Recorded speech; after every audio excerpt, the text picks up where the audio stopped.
Ozonics Killerwinds podcast back again. We got the nuke. We got the Duke. You can't call myself the Duke.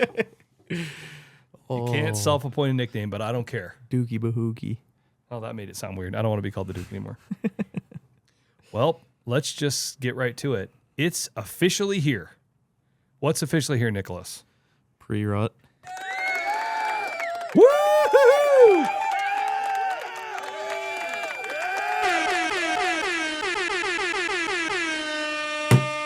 That's the pre-rut sound. That's definitely pre-rut. Well, yeah, 100%. We are, boom, gun went off. Yeah, it's been crazy. I mean, like we've talked about in previous episodes, like it just started so dang slow, and then now all of a sudden around it here just it has. Yeah, Not now. yeah. Felt like it wasn't getting going. Mm-hmm. We're out there going, oh, when's it going to start? Oh, no rubs, no scrapes. Oh, I haven't seen anything that looks like any sort of rut activity. Mm-hmm. Guess what we've been seeing? Yeah, What have we been seeing? just a lot of daylight bucks. What else have we been seeing? Rut activity. Yeah, yeah. No, it's been a really fun week just on cameras. Rut and, activity on camera. Rut activity on the hoof. Mm-hmm. Whitetails, daylighting. More rut activity. A little bit of sparring. Yeah, A little bit of dogging. What else? That's lots of stuff. yeah, Does starting to act a little bit nervousy. Kind of walking out, feeling like they maybe shouldn't be standing on the edge Yeah. of the field like they normally do. yeah, It's on like Donkey Kong. yeah, for sure. Anyway, it's the pre-rut. It's on like Donkey Kong. We're seeing bucks on their feet during the day. Mm-hmm. We're seeing bucks, little bucks, and other bucks trying to do a little sparring action. Yeah, We're seeing scraping on camera, hitting the mock scrapes, baby. Our mock scrapes are now becoming the scrapes. So Yeah. kudos to us. yeah. The one is for sure. The other one is The corner that doe was on her hind legs trying to figure out what was going on. Yeah, it's interesting though just to see, because this morning we had one finally hit one, like legit hit one on Scraping it the out, crossroads, and then just the scraping other it day out. there was one where there's bucks just walking right by it. So I don't know if maybe we just need to just doctor it up just a little bit here. Just quick. freshen her up a little bit. Yeah. What has been our recipe of choice on the doctoring it up? This year we used Code Blue Rack Rub. Ooh, baby. Yeah. That Yeah, stuff's it's been- got a little spunk to it. It's got a little man musk going on. It actually smells pretty dang good It does compared actually to smell most good. other of them. Feels like you could like It's dab a kind of little just on a, your, it's you like know, a little vanilla scent. like a little It's brute. kind of. You could put a little brute on it, you know, just a Yeah. little dabble if you wanted to. Yeah. Put some behind your ears.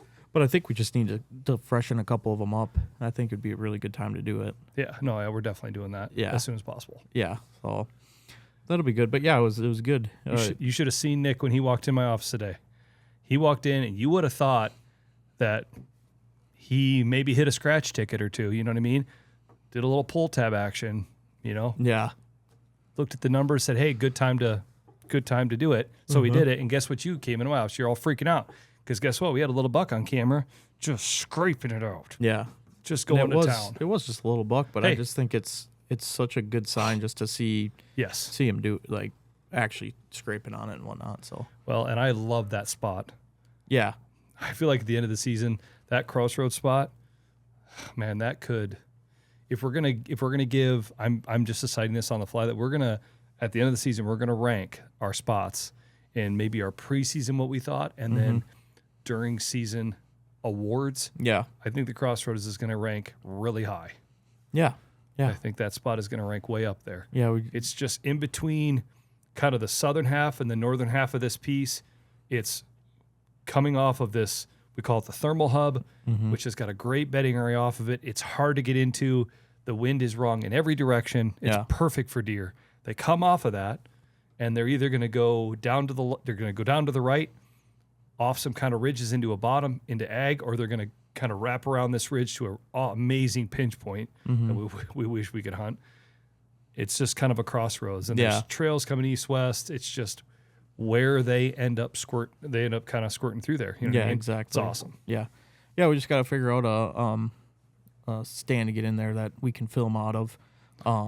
Yeah, that's the thing. It's in Nick and Walt's iconic double stand. Yeah, and it's it's a smaller double stand actually. That one you got is quite a bit bigger. Yeah. So I just don't know. I mean, we could probably make it work if we just sat next to each other, but it'd be really nice to just get another stand up there where I could get the camera arm set up and really. And it's so big. Yeah. And it's just when you sit next to somebody when you're filming, you just take away like so much stuff from a B-roll perspective, cameras that you can bring. It's just. And shots that you can get. Yeah, exactly. Like, so just like when Jet and I were in the other day, it was great, but it was hard because, you know, if I sit on the right and I'm right-handed, I'm turning my back. Exactly. You know what I mean? And then you're behind me, and then you're trying to get a shot of it, and then you can't shoot through my back. So then that gets tricky. It's just really, really hard. But we'll figure something out. We kind of had some stuff that we had to do this week where we needed a stand. So our kind of stand that we're kind of using just as our running gunner was used up. But I think it could work good. Maybe we just throw that stand in there for good. Yeah. Potentially. Yeah. No, it's it definitely feels like it's on. And I'll tell you what, the buck that I think that we're both really feeling like we have a great, great opportunity on is Brutus. He has been all over that place. Yeah. Think about that. Yep. Had him on camera again last night at the Thermal Hub. We actually, that was the buck that we saw on the hoof. Yeah, we saw him yesterday morning. Yep. So we were in a single ladder stand. Nick was up above me to the right, and he was kind of a bit higher so we could see a bit better off to this left, to this field to the northwest. And sure enough, right away, he's like, oh, that's a buck. Like, look at the body on that sucker. And he was kind of walking south to north along the edge. Was he bumping a doe? Or kind of dogging a doe? Not when I saw him. Okay. I thought that's what you said. But got some video of him, looking at him in the binos, and then sure enough, it was Brutus. Yeah. He was probably 550 yards away, if I had to guess. And then we had him on camera the night before that, or the day before that at the corner, which was only... the day before. Yep, day before in the night. Yep.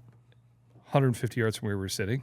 And then he's been his path of choice all summer.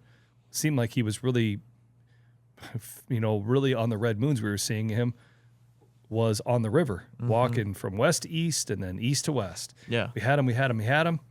And the farmer started taking out the field. We had him.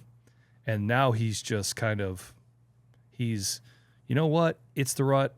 It's on like Donkey Kong. Trying to find some does. Now he's all over the place. Yeah, he is. It just feels like you never know when I just think you're going to look over and go, oh, there he is. Yeah. Yeah. It might be the red moon right now, actually. Oh, really? You know what? I will check. I think it is. I think you're right. And guess who we've been seeing? Yeah. Mr. Dingleberry himself. Yeah. I think today might be the first day of red moon, potentially. Hope it's making me log in. I got the sheet right over here. There you go. It's actually right behind you. Yeah. I'd have to find my passwords. Where are we at? Tomorrow. Tomorrow it starts. Yep. Jackpot. Tomorrow through Monday. There you go. Tomorrow through Monday, red moon. Yep. Tomorrow through Monday. No, I'm telling you, man. I feel like he's our guy. Yeah, he's and it's if there was 3 cameras that I would hope to see him on, it's probably those 3, just because that stretches pretty much everywhere that we can hunt. Oh my gosh! And so it's Thermal Hub, corner, river. Yeah, so it just shows that he's on his feet, he's moving, and we saw him way in daylight, so oh yeah, it's a good sign. I think he's definitely really killable, and it feels like that we talked about last episode, that big old tree that big cottonwood that we hung in. I think that could be a good spot to catch up with him potentially. We just, that spot is just so killer for a south wind, and we got that tomorrow morning. So, yeah, I know that's the thing. Like I said, it's been interesting because as the summer kind of came and went, felt like we hadn't done a lot of the deer work that we wanted to do. Yeah. Just other stuff going on, and even just kind of feeling like a little bit in limbo with the corn on that bottom and trying to figure out what we were going to do. And we have set and moved a lot of stands in the last couple weeks. Yeah. Being strategic about it. Yeah. Even when we set this new river stand, we went in there with the idea of let's set it and let's hunt it. Yeah. And that was a bear to set. Yeah. Jesus, huge cottonwood. We've got a video clip of me we were up there the day and I was hugging the tree and I'm hugging it and I'm not even halfway around. I mean, it's crazy. And that was almost 20 feet up, Yeah. you know, so it's a big old tree. It's a huge tree. Yeah. And again, like even getting a lineman's belt around it was just right to the very end of it. Yeah. And then trying to swing it around and then trying to shimmy it up. It was just really, really hard. And so, I was really exhausted after that. And so we were gonna, and you know, you're clinking and clanking, not trying to, but it's just hard not to in those bigger trees where you're stuff that you can't just like hand it around to yourself quietly. Exactly. You're swinging it and lassoing it around the tree. Yep. And so, you know, I kind of looked at you and I'm like, dude, let's get out of here. Yeah. We've made enough noise. Like if there are deer around and they're like in after dark or towards dark, they want to come over here. I really don't want them to associate, oh, there's those guys in that tree. Like they walk by like, oh, okay, whatever. So we just ended up just kind of sneaking out of there, but that's a heck of a spot. Yeah, I think it's going to be really, really good. Oh my gosh. It's right on this river and it just feels like the highway that they want to be on. Mm-hmm. They're, you know, they just kind of coming and going. So it's Yeah. going to be really, really interesting. And again, you know, we don't get a lot of south winds. We've had a lot of south winds this year in October, but a lot of times we just get a lot of northwest. But we've got a few select days of some south winds. We get southeast tomorrow. There's actually 2 days next week that it turns south towards the end of next week. Mm-hmm. Maybe one in the middle of the week. I thought like maybe like next Wednesday. Yeah. And then I think like next Friday or Saturday it turns south again. Yeah. And so, yeah, no, it's going to be really interesting. Yeah, it'll be really, really fun to get in there. And yeah, it's just, there's been a lot of deer on there. I mean, even yesterday morning, there was a nice buck on there. Yeah. That's a nice deer too that He's we haven't seen. Yeah. Well, you know what? I was looking back, and I think that we actually had him in the thermal hub in the summer. There was one set of pictures of a nice buck, nice 9-pointer. Same thing, same exact. I mean, it looks very, very similar. It's just kind of tough. It was just one quick kind of shot of pictures. Yep. But I was looking through some stuff last night, and I'm like, oh man, I think that might be him. And That's awesome. That deer was back there last night too. Yeah. Oh, he was. Mm-hmm. Jeez. Yep. Yeah, Yep. it's definitely going. Yeah. But yeah, no, this buck, he's just beautiful. I mean, he's Yeah, not he a is giant by any means. I mean, I would, no question, shoot him. Kind of borderline for you, I think. Yeah, that would be a But- deer that like when I saw him right away, I'm like, gosh, it'd be awesome to see him in another year. Yeah, for sure. I mean, he is the perfect buck to pass, but Yeah. I think I don't know if I could. See, what I told you with him is I think that would be a super cool deer, and I know you wouldn't do this because we already talked about this, but Yeah. that would be a super cool deer to have as a set of rattling antlers. Yeah. A deer Well, that maybe you, I deer would. that you kill and then wrap them with leather and get it all squared away. Yeah. I mean, that set would just It would really be sound perfect off. for it. Yeah, it really, really would. would. It looked. I know when I saw him, I was like, man, that'd be nice for that. Yeah. But no, And he's a big old bodied sucker. yeah, he's just got just the most pristine coat like I've ever seen on a deer. And there's one where he's kind of turning a little bit, and he's just got 3 rolls right on his neck. It's like, oh, Dude, I don't know just what beautiful. I don't know what it's about this year. yeah, But- these deer, man, they look good. The deer by us look very healthy. Yeah, they just. I don't We're know. seeing. I mean, I'm looking at these deer, and I don't feel like I usually notice like, oh wow, look at how pretty their coats are. Mm-hmm. Even that deer at Thermal Hub last night, like at like 5 something, his coat was just bright colored. I'm like, Yeah. God, you guys look really good. They all look good. Mhm. I mean, Yeah. that Benjamin Button looked like a little button buck. Yeah. But gosh, when we're seeing mature does in the yearlings and the bucks, they all look really good. Yeah. It's been fun, dude. They It's don't been look just like they're awesome. hungry. No. Let's just put it that way. No. They Well look fed. good. Yep. Yeah, they look good. Yep. They really do. No, it's been a really, really fun week. Just watching cameras, finally seeing some stuff light up. And it's kind of all meshing together with kind of how we expected. You know, the crops came out at a perfect time. Pretty much exactly what we thought happened. It was Just the deer just exploded. Like, there's just deer everywhere. Like, it's like the crock pot is heated up. mm-hmm. That spot either feels like a microwave or crock pot. Mm-hmm. Bean years, it's a microwave. You can just instantly put it hot right away, Mm-hmm. and then but it's not going to stay hot for very long. When the beans come off, it slows way down. This year, low and slow, baby. Yep. And it just heated up and heated up and heated up, and now it's just about ready to boil. Yeah, no, for sure. It's getting there right now. Yep. It's a good time of year right now. Yeah. Kind of the thing we were maybe talking about a little bit before this is, this is a really good time to be calling, potentially. Yep. And just in conversation, we're talking like, man, this is like one of the most important times to be really on your game with your ozonics. Yeah, no, I mean, yeah, exactly. I mean, I think it's the details that make all the difference. It's the little things that make the big difference. Yep. Does that make sense? Because again, I know tomorrow morning I'm going to rattle. Yeah.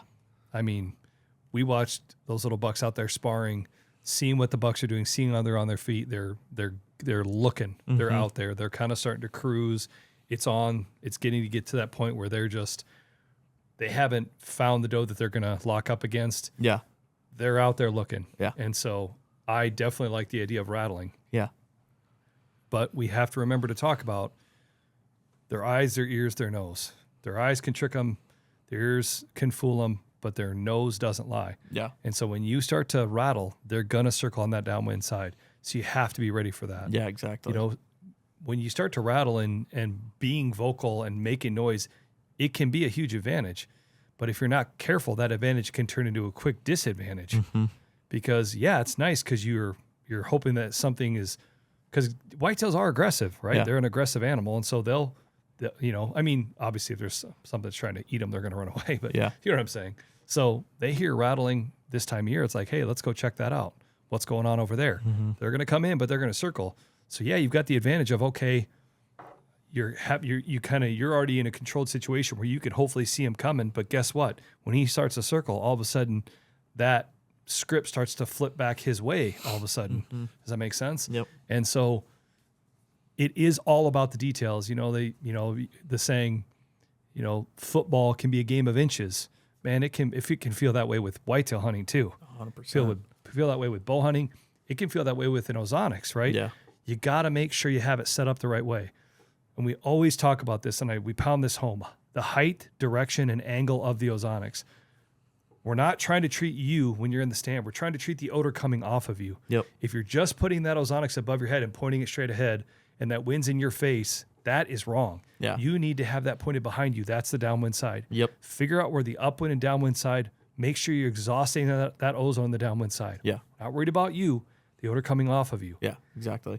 And, man, we've done some stuff even recently, and I feel like I've been more anal about this year, having my windicator in my hand, having my wind tracker in my hand, just sure. checking all the time, because that wind shifts. You need to adjust that ozonics. We always got to try to figure out how we can get as much ozone on that downwind side, because when that wind switches, your ozonics over here, you know what I mean? You got to get it back into that spot. Yeah. Does that make sense? Yep. And so we always talk about 6 to 12 inches above your head. And then that's your height, direction, always pointing that downwind direction, and then angle, about that 30-degree angle down. If it gets to be more than a 15-mile-an-hour wind, take it vertically straight down. Yeah. In essence, on a windier day, we're trying to pour that ozone into your downwind side faster. So I know we kind of sound like a broken record, but it's all about setup. Yeah. I mean, and again, you know me, I'm like Mr. Analogy over and over and over, but look at racing, dirt track racing. I heard this about cycling, like the Tour de France. First place and 110th place. You know what the time distance or the time differential between first and like 100th is? I would guess not much. Not much. Yeah. Like a half a second. Yeah. You follow me? So Formula One, same difference. You watch, they just had the Austin, Texas Formula One race, right? I like Formula One. So you look between first and 10th, it is not that much time. How do you think one team gets a little better than the other? It's incremental improvements. I mean, minuscule little things. Yeah. Every little thing. And that's an ozonics. You got to make sure you are ironclad in your setup Yeah. to get that ozone on your downwind side. Yeah. Every molecule that you can get in that downwind side to help eliminate your odor is going to give you just that little bit extra. Yeah. It's the straw that breaks the camel's back. Yeah. You know what I'm saying? No, exactly. Like we're trying to stack as many up as you can to break the back. You know what I mean? So you just really got to set it up the right way. Yeah. Exactly. If you set it up the right way, man, you can win the race. And you can be first, not 10th. Yeah. And so, yeah, like I said, setup is huge this time of year. And so when you're out there, just make sure that you're really thinking that through. Okay, where am I at today? Even hour to hour. I mean, we were just out the other day. We were just like we're talking about, single ladder, and I was in a single ladder. Nick was off to my right, so kind of behind me. Mm-hmm. And the weather app said northwest wind at 5 to 7. Okay, 5 to 7. Heck yeah, northwest, perfect. Well, what the weather app isn't telling us is what's actually happening when we're in the stand. Yeah. And what was happening is it was a northwest wind that was switching north. And then if it calmed way down, all of a sudden we were on just a little bit of a ridge. The thermal would catch it. And then it would all of a sudden be going northeast. Yeah. Then the wind would pick up. Then it would go northwest again. And so, and I think you noticed it. I set my ozonics up almost due for a northeast wind. Because Yeah. we're in a bigger tree. Yep. And I saw where you had yours. You had yours set for a due northwest. Yeah. So I puffed my wind indicator, and that wind indicator was going around the tree. So I was like, okay, if it puffs, if it kind of switches back that way, I'll have one over here. You have yours for the northwest, so we're a bit more covered. Yeah. And just trying to do anything that you can do. Yeah. I mean, you see me a lot of times too. New middle stand, perfect example. I don't have and you have video of that. I don't have the ozonics right above my head. Where did I have it? We had a northwest wind in that stand. There's a big branch that comes off like this. I had it out on this branch. It was even above my head. Yeah. It was out here. This is the downwind side. So I just exhaust it right there. Mm-hmm. Does that make sense? Yep. Now that can burn you too if you're not careful, because if you have it way out here and it does switch, now all of a sudden it's not above my head just to adjust it. Yeah. But it was a pretty prevailing northwest at that day, and it was a little bit stronger. Yeah. So again, I put that out in front of me, get it in that downwind direction. Mm-hmm. So it's those little things. Yeah. No doubt. Yep. No doubt. It's little things. Yeah. No. And we set a new PR the other day as well. Oh my God. Sometimes Nick, he just really, really puts it to me. And you know how he does that? He uses my words against me. And I can tell you what, I can't argue with myself. Okay. Okay. My wife, she's not going to like to hear that, but seriously, he uses my words against me. And then I had nothing to say, because I have this saying, and actually Scott told me this long time ago, and it was about Alaska. Scott Elrod, the owner of Ozonics, used to live in Alaska. We're talking about Alaska. And he said, hey, Cole, listen, I'm going to tell you one thing. He goes, just don't do anything stupid. I'm like, all right. No. He's like, hear me out. You ask yourself, is this stupid? And if the answer is yes, then don't do it. He goes, ask yourself, is this stupid? Is this stupid what we're doing right now? Like, yeah, I guess this is kind of stupid. Well, then don't do it. And that is a good rule of thumb. If you're in a situation, if you're doing something, you're like, man, is this stupid? Because if it is, then just stop. Just stop. Do it. Stop doing what you're doing. So I hadn't really asked that question the other day, but I kind of figured that maybe this would come up. We went out the other day and we had 20 to 25, 30 mile an hour winds. Sustained with 40, 45 mile an hour gusts. 45 gusts. It was ripping wind. Oh, it was really bad. It was so windy. I mean, you couldn't hear yourself think. No. So the idea is again, you got to try to bale hay when the sun shines. It's sometimes not about hunting the right day. It's about hunting right now. Mm-hmm. This is when we could do it. So we're going to try it. We had a northwest wind. And again, the river spot that we keep talking about, it's great for a south wind in any south. South, southeast, southwest, any of it south is great because it's just blowing across towards the river. When it hits the river, it's pulling it down the river. Like it's all getting away. Everything's out in front of us. It's perfect. North winds in the morning, that's just asking for trouble. Mm-hmm. You're coming from the east, northwest wind, you're just that can get really tricky. Yeah.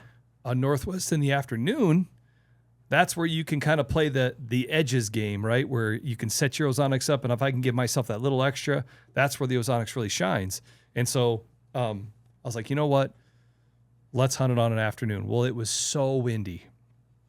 And I could tell Nick wasn't exactly like super excited. Well, the first thing is that stand or that tree is so big that I have no adjustability in my Saddle standing. saddle. And so it was kind of a trick getting set up. It was just different, Because you were at the limit of your rope. Yeah, so I mean, I had to just make do with kind of what I had, and it worked. I got it, but it was just kind of stressful, just because it was definitely a lot more difficult.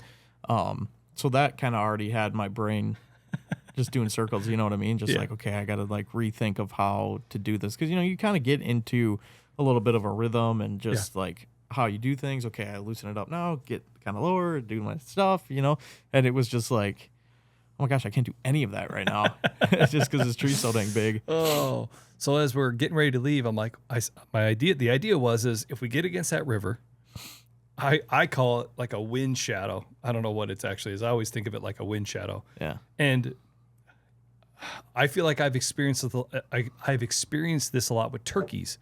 Turkeys don't like all the wind. They don't like all the movement. They want to try to find some place where it's calm, where they feel like they've got a little bit more control. Mm-hmm. So when it's a real strong north wind, right up against that river, man, guess where you're going to find the turkeys? Yeah. Right up against it. Because when you walk across there, all of a sudden you just feel it just boof, and it calms right down, because that wind just kind of goes over the trees and it just kind of creates this little spot. And so I told Nick, I said, well, the thing is if we get along that river, the wind shouldn't be so bad, and so we should be all right. Like, it should be just fine. And Nick's like, oh, okay.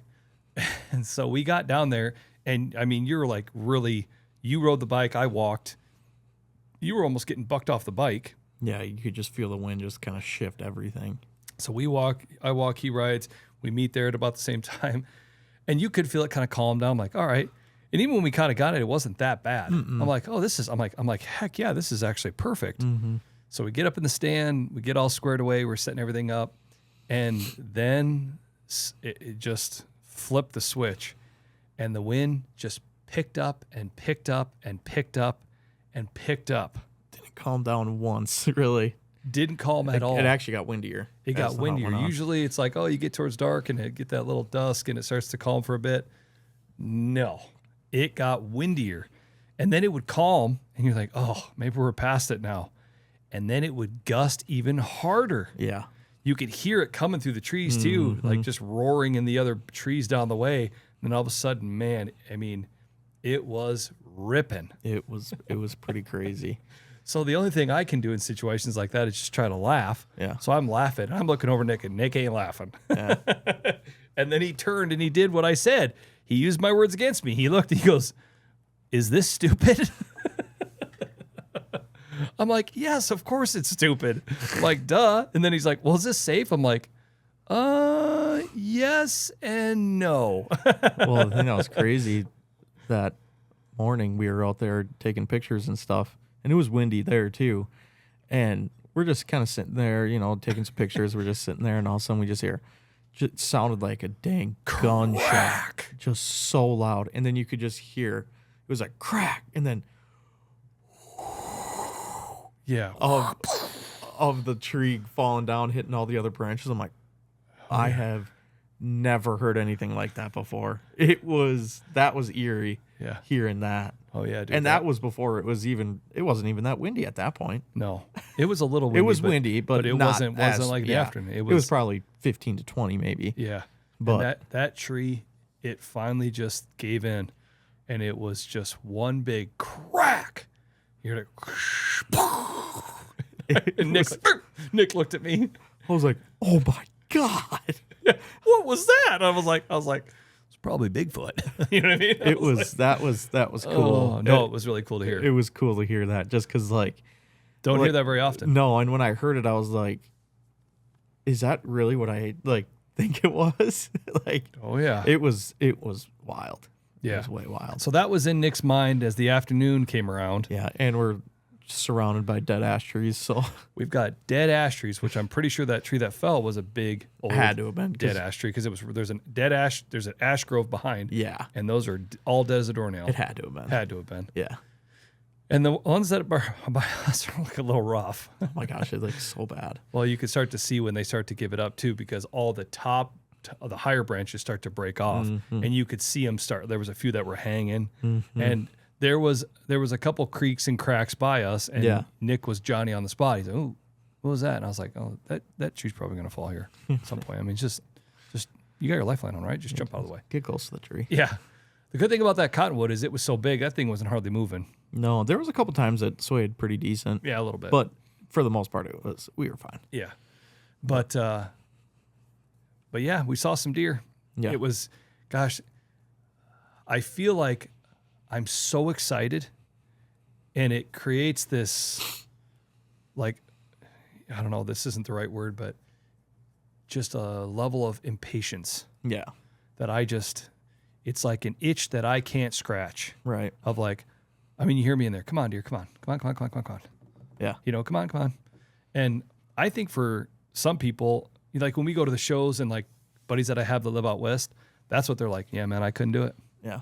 I just don't know how you guys do all that whitetail hunting. He goes, you just sit there and you just wait. Yeah. I'm like, that ain't for me. Yeah. And I get that. I mean, it's hard on me too. I'm not, I mean, you know me. I'm like, let's go. Go. And so sometimes I feel like I'm getting 10,000 steps just pacing back and standing up, sitting down, pacing a little bit on the platform of the stand. Yeah. And I feel like there's like this impatience that I have right now that I'm like, come on. And that's what I felt like on that windy day. I'm like, you know, you're just looking in every direction. You're like, okay, here we go. Come on. Where are you?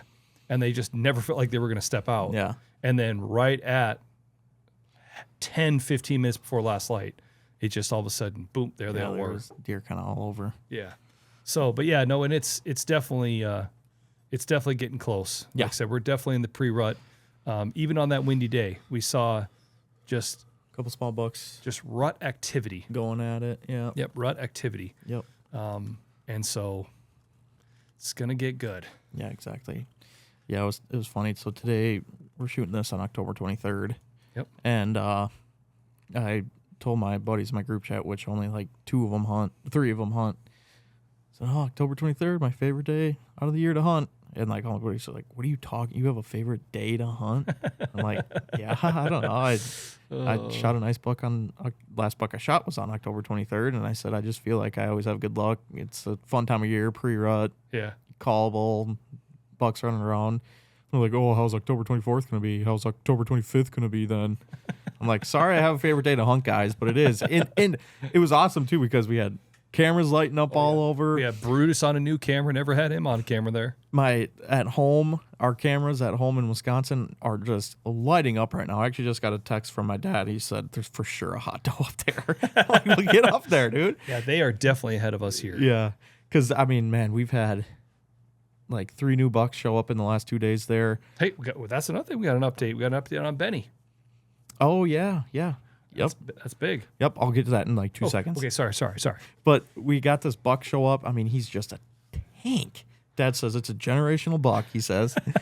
And he was what does that even mean? I don't know. How does it affect? He told me in the text too. He said, "I coined that phrase. Feel free to use it whenever."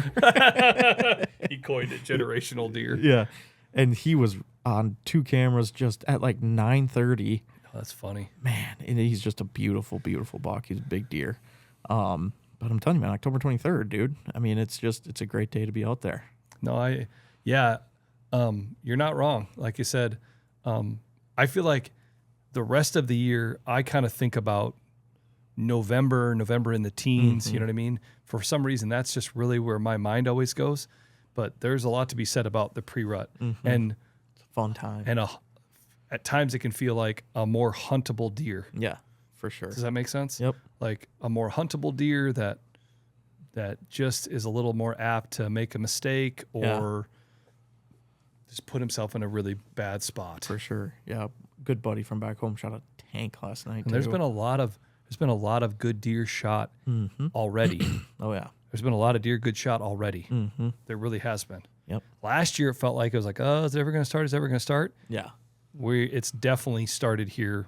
It started across the Midwest way more than it did last year. Yep. I totally agree. Way more into it than we were last year. Totally agree. Way more into it. Yep. And you're hearing guys talk about that, like, oh yeah, man, it just feels like not that does are in, but the bucks are ready. Yeah. You know, cruising on their feet. Yep. Very vulnerable right now. Mm-hmm.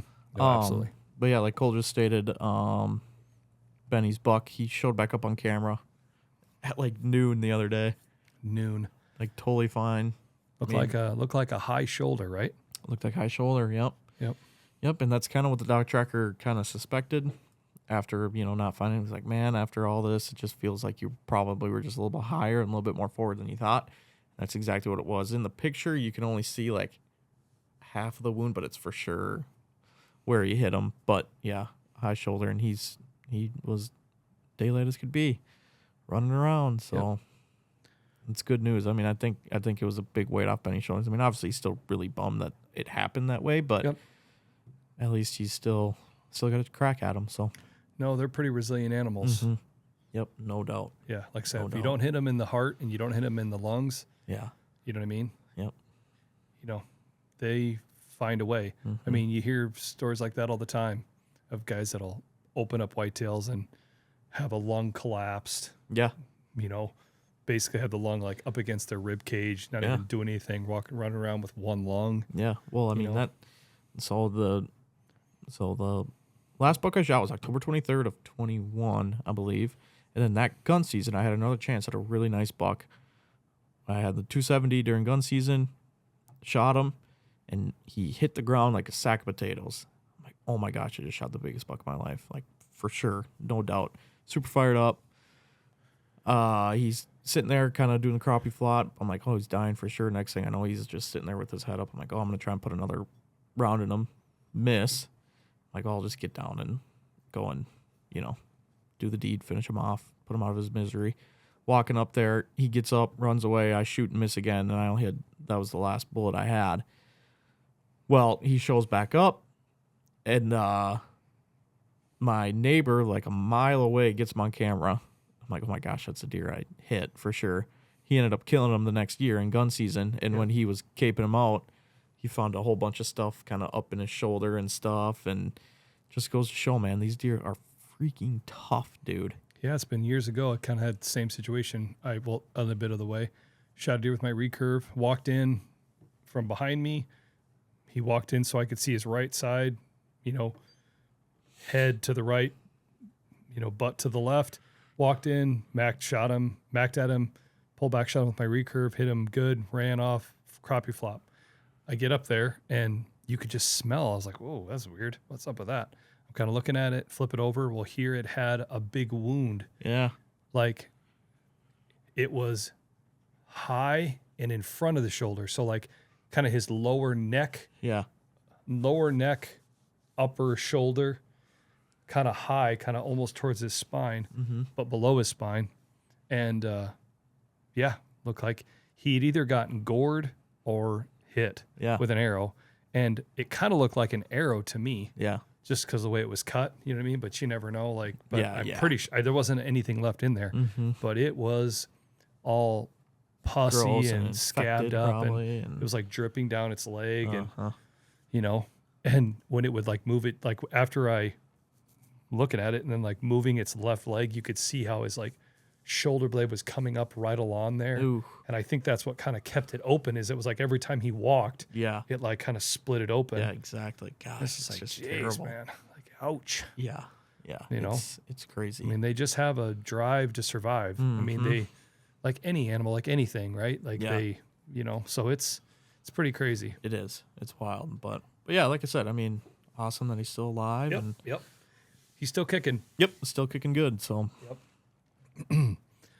So yeah, like we talked about earlier, and I'm kind of going back to this, but we have moved some stands around. It's interesting because all these new kind of spots, not even new spots, just a little bit of a shift. I don't know which one I'm most excited about. It's weird. I'm excited about a lot of spots. Yeah. I'm excited about the new middle stand. I'm excited about Crossroads. I'm really excited about the river. I mean, I'm even excited about single ladder. Gosh, that looks good too. Yeah, it does. And we've talked about this before, and I kind of feel like I had to take a little bit of my own medicine. And, we've talked about this, like deer are conditioned learners. And not only that, but like for whatever reason, how deer move and what they do, it's a mystery. Yeah. As much as I think like there's so much out there and it seems like some guys got it really figured out, there's still just a lot to it that's like only the deer know. Yeah. You know what I'm saying? Like they're the only ones that really know. Like what? Like why? Why'd you shift? Why did like this spot that we're at? We call it the tongue, and these deer years ago when I had the original middle spot, man, that was a slam dunk. Yeah. Sit there and deer would come right down that tongue, walk right down it, walk right by, and they just don't do that anymore. When I told you that, you're like, really? I'm like, oh yeah, man, dude, like that edge right there, there used to be scrapes and rubs all along that, and they would just walk right down that edge. Yeah. And I'm like, yeah, I used to have a camera right on that 2-track. You're like, really? I'm like, yeah, like that was it. And it's just not now, and even where we had the middle stand, it had been there for a few years. I'm like, you know what? Let's just move it. We moved it 10, 15 yards. Yeah. Just that little bit. But there's it just shifted. They just shifted. And so I think we talked about at the beginning of the year about kind of just being kind of keeping it simple, but also not overthinking it and just being willing to adjust. Yeah. And I think that's what we've done a lot of this year. And some of it's because things have changed, right? We've got a lot of dead ash trees where we're at. And so, trying not to set dead trees on windy days, Seriously. like it's kind of pushing us into some really big trees that I never really even thought were a possibility. Yeah. Yep. Because there were just other trees like, oh, this is more manageable. This is easier. It's nicer, whatever it might be. And even like lower co-op, that spot too. But then other spots like co-op, for some reason, remember last year, co-op, we were hot on that spot. Hot on co-op. Oh man, this is it. Like this is our spot now. Yeah. That hasn't even hardly been talked about. Yeah. Partly because we have crossroads. Yeah. And just what we've seen, the deer that go by crossroads or go by co-op go by crossroads first, and it feels like you kind of have more opportunity. Where at co-op you have just like one trail. One shot. There's like 4 or 5 different trails they could be coming in on a crossroad. So it's interesting. Yeah, no, for sure. And like how the corn's coming out and that's shifting everything. It's just this year has been a bit different in that regard. In just why do they all of a sudden just not walk down that dynamic trail on that ridgeline that they've been doing forever? Why are they now cutting through the flat more and going through this real thick stuff for no reason? Yeah. It's just interesting. Like even where I set the camera the other day, because Nick was kind of getting his gear all squared away and he had a camera. I was like, oh, and we talked about putting this in this flat. I walked back there and I was like, gosh, this doesn't really feel like 100% where I want this. But we had been in there and hunted it, and that's where we had seen deer. I'm like, you know what? I'm just gonna leave it. Yeah. Let's just see. And what have we had? Yeah. Deer on there. Deer like on crazy. camera. Just deer on camera. Just walking by. It's like, well, why? Why? It just doesn't make much sense. Yeah, seriously. So it's just really interesting. I think that's what makes whitetails and whitetail hunting so exciting. Oh, it's been so fun. This year's just been really fun. It has been really fun. Yeah, it's been really good. It's like all our little things that we tried and do, it seems like they're kind of all coming to fruition here how we want them to. So it's been so much fun, man. Now the next thing is just getting something with a little headgear killed. That'd be just a cherry on top. Or dose. Yeah. Well, obviously. Or some dose. Yeah. Yeah, no, like you said, I just really feel like we're just right on the cusp of it right now. Yeah, for sure. And you've got you've got way more going on than I do here the next bit. So when this podcast recording, Nick's just right on the cusp. When this airs, Nick will be right in the heart of a Southern Ohio whitetail hunt with Buddy, the president of Ozonics. And then your buddy Ben will be there. And there's a giveaway winner from an Ozonics giveaway that we did that he'll be hunting as well. So that'll be really exciting. So Ben will be filming the giveaway winner, and then you'll be filming Buddy. And an outfitter that we're working with. It should be really, really interesting to see how it all squares out. Yeah, it's gonna be fun. Buddy sent me some trail cam pictures today of some of the bucks that we're gonna be going after, and a couple nice deer for sure. So it'll be fun. Yeah, you may be saddle hunting, you may be sitting on a tree stands, you may be in ground blinds, just really whatever the week brings. Yeah. And it'll be a pretty quick trip because it's a 5-day hunt. 5-day hunt. So your first day of hunting is Monday. So you'll be there Monday through Friday. And then you fly back Monday, or you fly back Friday night, right? Friday night. So we talked about this kind of last podcast. It's really kind of bittersweet right now.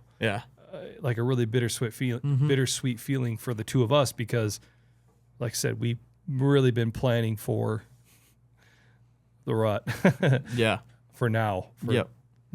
Like now. Yeah. Yeah. Exactly like today. Yeah. Yeah. and you're jumping on an airplane, bird. Yeah. But that's just part of it. Yeah, it's part of Yeah, it. you got to work. You got to work when you got to work. Yeah, And so exactly. there's and it'll be and again, like from an Ozonics perspective, like whether we're out and getting stuff or you're with Buddy and you're out getting stuff and Ben's out getting stuff, it's like tomato. Yeah, for sure. Yeah. It's just we feel such a pride for what we're doing here. Yeah. How we really want to. Yeah, for sure. And I think try to get this done. I think that's a very natural thing. I mean, Oh yeah. I mean, you're gonna have pride in stuff that you worked on and thought about so much, and we've, I mean, like you said, it all kind of happened late, but we have spent some time, thinking about the moves we're gonna make, the stands we're gonna set, and yeah, just we'll see what happens. I mean, the good part is I'll be coming back. First day back will be November 1st. I mean, that's pretty good. It's not like you're getting back in December. Yeah, exactly. It's like you're gone for a total of like 6 days. Yeah. So yeah, no, it'll be really good. And like I said, the weather next week, it looks like they're talking some rain around here. Mm-hmm. Monday, Tuesday could be some really cold, drizzly days. Yeah, they're kind of talking rain in Ohio too, actually. So. Yeah. So it'll be interesting to see. I have a feeling that the second half of your guys' hunt could be really action packed. Mm-hmm. Yeah. Yep. Yeah, so it's gonna be good. Yep. It's gonna be good. But okay, so let's do a little Q&A here, a little question and answer. That's what Q&A means, duh. But okay, if you could shoot any deer that we have on camera that's in the ecosystem of deer that we're hunting, one deer you could walk by, put it right behind his shoulder, and watch him crappie flop out in the field, which deer would you want to kill? Come on. What is it? Hold on a second. kill it. I want Skinny Pete. Really? Yeah. I did not think that. Skinny Pete? Yeah. What? Why? I don't know. That is not what I thought you were going to say. You Not thought I was even a gonna little say bit. Brutus, didn't you? Well, yeah. I thought you were going to say Brutus. All right. Yeah, I really did think you were going to say Brutus. Brutus was my number one I thought you were going to say. And then number two, I thought you were going to say, just because I thought maybe you may go a little on the wild card route, I thought you were going to say Billy Nobrow. Skinny Pete. I can't tell the difference between Skinny Pete and Dirty Steve or whatever you got their stupid names being. Dirty Steve has very small brows. Skinny Pete's the one that's his brows kind of turn out like in a weird way. He's the one that was daylight the other morning. At the crossroads. And ran by the crossroads. Yeah, he wasn't on the crossbow camera, but we know that he went right by it. Yeah. Yeah, he was daylight at Thermal Hub and Co-op. Oh, yeah. When we were out there. Yeah. Yep. Okay. Yep. God, Okay. That's a gorgeous stinking deer, dude. Yeah. That is That is a nice one. That's my guy. That's your guy, huh? Yeah. And I'm gonna kill him in the co-op, I think. Look at you. You're gonna kill him in the co-op. You're gonna set the co-op. He's daylight there all the time. Yeah. And I've said this whole well, I should say the whole season. I said the other day that I think when the dust settles, we kind of talked about that today. I think that crossroads, I think that we are going to look back at trail cameras and we're going to look back the whole season and crossroads repeatedly. We should have gone, wow, I mean, we're sitting there. Oh, there deer line by there. Oh, he came by again. Oh, he's there. Oh, he was on the co-op there. Yeah. Which means he's walking by crossroads. Yeah. I feel like crossroads, we need to overlook that. The reason I say co-op is, number one, he's been daylight there twice now. And number two, that spot is so money for a saddle. Yeah, it is. It's so perfect. I really like that spot a lot. So yeah, I think that's where it's going to happen. That's where it's going to go down. Well, the nice thing about the co-op as well, especially with the cameras that we have out, if he shows himself at the co-op in an afternoon or an evening, that's the same thing, afternoon or the morning, especially if he shows himself in the afternoon and he's at Thermal Hub in the evening, pretty sure where he may walk by the next morning. Yeah, he's been at co-op 3 times now. Yeah, so he's definitely in there. Yeah. Okay, What book do you want to shoot? See, my answer may be breaking the rules of this Q&A Okay. because I'm not giving up on World Traveler. There's lots of times, and this has happened to me before, where just because we're not getting him on camera doesn't mean he's not there. Yeah, for sure. Seriously. That doesn't mean that he's not there. Yeah. And we're right on the cusp. We talked about this numerous times, and I need to write these dates down.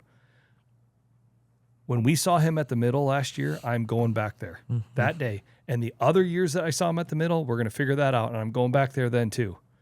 Because he has been there repeatedly, walking by that middle stand in the first part of November. And so we've got a date for destiny, me and Mr. World Traveler. That'd be so And insane. if he does it again, he's getting it. That's all I'm saying. I think about that deer every time we're out there. Yeah. Every time I'm like, just show yourself. Crazier things have happened, man. Because I'm you telling just never you, know. I think that whitetails, like a lot of trophy animals, whether you're hunting sheep, you're hunting whitetails, you're hunting bears, I don't care what it is, there's a pyramid. Yeah. The bottom of the pyramid's got lots of animals, lower score. The higher you go in the pyramid, the higher the score gets and the less and fewer animals there are. I just can't believe that Brutus is the top of our pyramid right now. There's no way. There's no way that is the number one whitetail out there. I'm telling you, dude. Because how many years I've hunted there, the number one has been bigger than that. And the thing about that spot is we talked about this the other day, and I think this is a whole nother can of worms conversation. So we might be just opening here. So strap in, lock in, get ready. I love the spot that we hunt. I'm so thankful that we get to hunt it. It's an unbelievable spot. And anybody would love to have the opportunity, especially on a permission spot. Not leasing it, not paying a dime, right? Like, not that I'm helping the landowner in any way, like in any monetary way. Yeah. Just gracious enough to say, yeah, you can hunt out here. You know what I mean? Like, it's an amazing spot. But the whitetails that we're hunting don't live on the spot that we're hunting. No. We're hunting the edges of where these deer live. And we're hoping and we're counting on him making a mistake. Yeah. You know? It's like the couple deer that I feel like we're really in their home range is Brutus. Brutus, I feel like, is the most killable deer that we have on camera. Yeah. That's been showing himself in 3 different spots that puts, if that's the equator of his home range, we're right in the middle of it. Yeah, for sure. We are in the middle of where he wants to be. Yeah. And he was there last year, and he was there the year before, Yeah, and he just got older and bigger, and now he's ready to bite the dust. Yeah, we never talked about that. I was doing some historical digging. Nick, let me say something about that too. I have learned Nick has got a couple superpowers. Okay? Seriously. I'm not a doctor, okay? And this is just my hillbilly ingenuity just taking over right here. But I do believe there is a give and take in lots of things. In life, in physical things, there's a give and take, right? When there's highs, there's lows. When good things happen, bad things happen. When you're happy, you can be sad.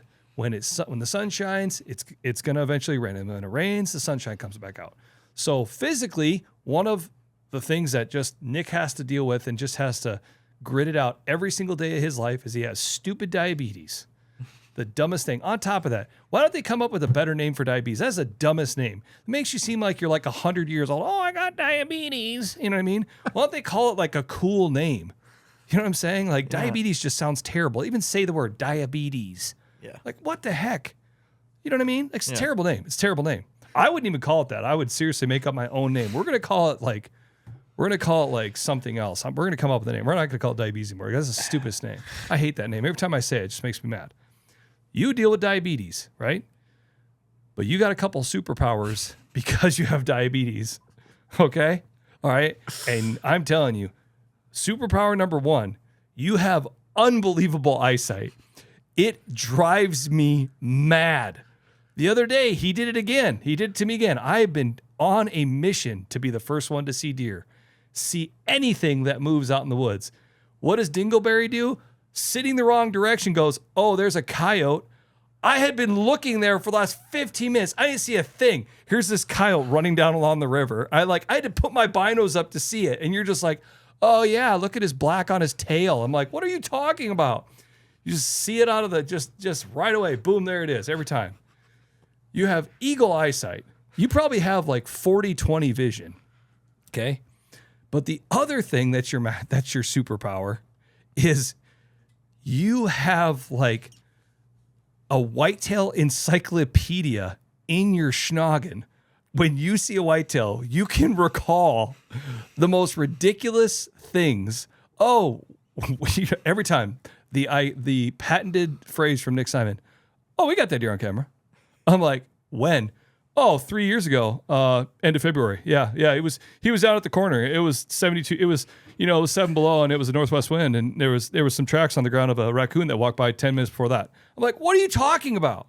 Every time there's a deer, every picture that we have of it, and you don't have this stuff written down. You don't have a file. I looked on your computer. It doesn't live anywhere. It just lives in your head. Right here, baby. Oh, it drives me crazy. Right in the noggin. So go ahead, give us the story about Brutus. You know every detail. Yeah, I was just looking back at some pictures, and sure enough, it's so him. When I saw the picture, I'm like, oh, we were in the truck. And I'm like, oh my gosh. I'm like, we had Brutus last year. Yep. And I showed him the picture, and you're like, wow, that is without question him. And then I was looked back at the year before, and in Thermal Hub, there he was again. Just no question him. Yep. And I'm like, how did we let this slip through the cracks? I don't know.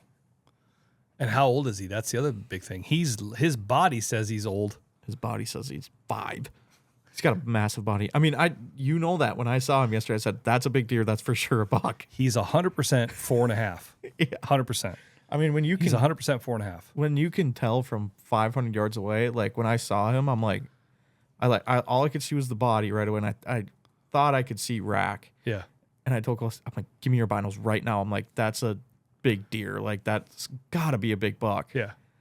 And like, we had to like really crop in on the video to even tell it was him. But because you had the 7200 on and on 4K, but then you're zooming all the way. Yeah. And I mean, it was. But it's definitely him. You could just tell from like a ways away that it was a good sized deer. And, Yeah. And it was him. But yeah, no, it was. Man. You got a couple superpowers. My favorite superpower moment was remember last year at Forbes when we saw that doe, or we had that doe on camera. I'm like, dude, we've had this doe on camera before. She had a little white mark right on her. Oh my gosh, yeah, I know. Well, even how you figured out World Traveler, because he had that tuft of hair on his back. Yeah, he did. And then we had him on camera, and then you're like, oh, there's that tuft, Well, and the thing of it is like, and then you get a little arrogant about it. You just have a little bit of, you walk around with a little cocky about you, about this whole eyesight thing. Because the other day I did see a deer first, and you were like, hey, good job for seeing it first. And I'm like, really? Yeah, really? I'm like, you're going to walk home. We were walking back from the truck. We were walking back. Hey, good job, man. Wait to see that one first. Good job. Yeah, we were walking back to the truck, and I just pat him on the back. I'm like, hey, nice job today. Yeah. I'm like, son of a gun. It's like, drives me crazy. But yeah, no, to get back to what I was getting with originally when I got way off, we hunt on the edge. And so we hunt on the edge of it. And so we have to count on these deer doing something wrong. And World Traveler's at the age that he's probably not going to do something wrong. No. And we're not on his home right now, obviously. Yeah. If he's still out there, we're not on his home range. Because we've got enough cameras out there, not that they can't slip by, but every time I'm out there, I just keep thinking, just show up. Just one of these days, he's going to pop out. Because I just can't think that Brutus is the top of the pyramid for us. I just can't. I don't know. There's got to be a bigger deer in there. Yeah. Seriously, there's got to be. Brutus is pretty dang big. But here's what I will say. So to answer my question, the deer that I would like to kill, you know me. And it's definitely not about a number. It's about a mature deer You know what I mean? Yeah. And I think we do kind of talk about like, well, how big? Like how big? How big? And I'm like, man, I would love to kill something like, I'll pass on like 140, 150 class deer because I want to shoot something in like the 160 or bigger. But what that really means is like a mature whitetail, you know? But I think that Brutus is a mature whitetail. I think so too. Yep. But and World Traveler's a mature whitetail. Gas is a mature whitetail. You know, those three for sure. Yeah. But this year I can already tell like inside that when we're out hunting together, if Brutus, Skinny Pete, Dirty Steve, golly, even that 9 on the river that doesn't have a name yet. That deer is just gorgeous. Yep. Not Benjamin Button. I'm not shooting Benjamin. Well, I shot Benjamin Button. I'm not shooting Billy Nobrow. Yeah. Let Billy Nobrow go. He's even borderline for me. Billy Nobrow. Let's let him see if he turns into Billy Nobrow at 3.5. That would be really funny. That would be really interesting. Yeah. But if any of these deer walk by, you and I have put enough time together out in the woods, spent enough time videoing and all the gear and all their garbage and all the stuff that goes along with it and hard working trying to get it done. If any of these deer walk by, I'll be in your ear. Oh my gosh. You don't have to be in my ear. You'll just have to tell me when you're on him. Yeah. Because they'll be on like Donkey Kong. Yeah. And again, like, and I feel like too, like, you know, I don't know. It's weird because like, I mean this with my disclaimers. I'm not trying to sound in any way braggadocious or arrogant in any way, but I've killed a lot of whitetails, right, with my bow, and I've killed a lot of does with my whitetail, and I've killed nice bucks with my bow, with a recurve bow, and I'm really happy about that. Just for me personally, I could give it 2 diddlies about the rest of it. I just am really proud of it for myself, and I'm totally fine with year after year after year not shooting whitetails and letting deer walk by. That's okay with me. Like shooting a big whitetail and shooting a number or whatever, that doesn't make or break my season. Yeah. You know what I'm saying? Like last year, like, and this year too, like it would mean the world to me to get you a nice deer. It would mean the world to me to somehow get Jet in front of a whitetail where he can like hold it and have it and it could be his. Like that would just mean the world to me, you know? And so I kind of feel like, you know, I'm okay with passing him, but I keep thinking about the moment that air would go through a whitetail buck, and you and I look to each other and we're high-fiving. Oh, that'd be fun. Just all of that would be so awesome. Oh man, it'd be so much fun. That part would be so fun. And that's the part that's the reason I'm like, yep. Where I would usually be like, no. You know what I mean? Yeah. And so I just feel like it's kind of due. Like let's put something down. We're so due. Yeah. It's gonna be awesome, man. Yep. No, it's gonna be really fun.